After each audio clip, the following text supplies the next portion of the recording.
Hari ni saya nak review. I want to review this from ITSU, the Hando.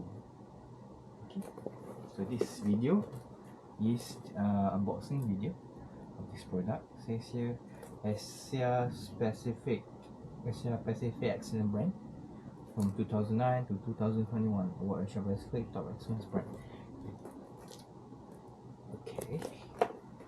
Okay, so now let's unboxing.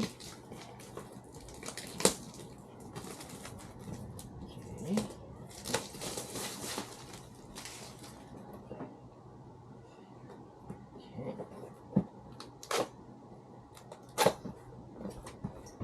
Okay, kita baca spek video dia pula.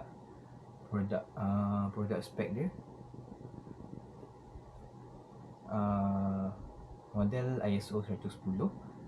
Power source dia 220 sampai 2400 volt, 50-60 Hz. Consumption 28 watt. Dimension dia 360 376L, darat 68W, darat 88H mm.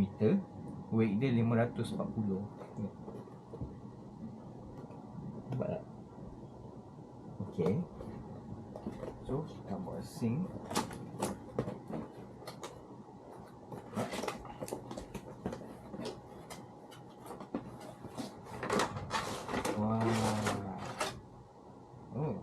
Okay. Ini QR for product user menu. Ini produk dia. Dia bagi tiga ni. Okay, tengok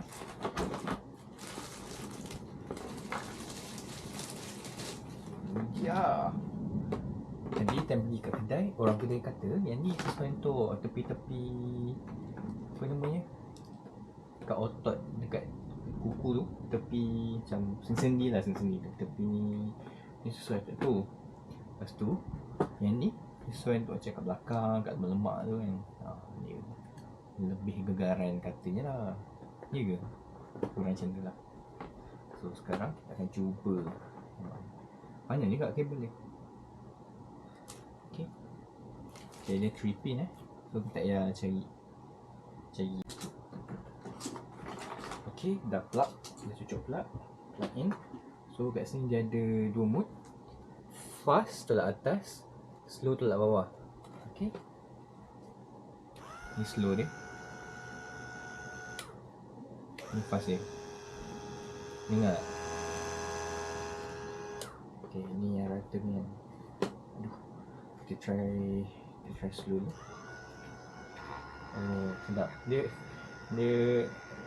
kalau elok lah bagi pendapat saya, yang kat leher ni kita letak kain. Sebab sedap. Dia macam kesat. Kalau letak minyak boleh, tapi nanti minyak lagi tu ni kan. Letak kain. Sedap. Belakang-belakang ni sesuai yang saya tajam. Sedap.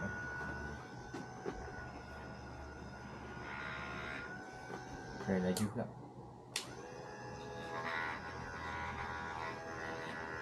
Tak tidur tu Okay.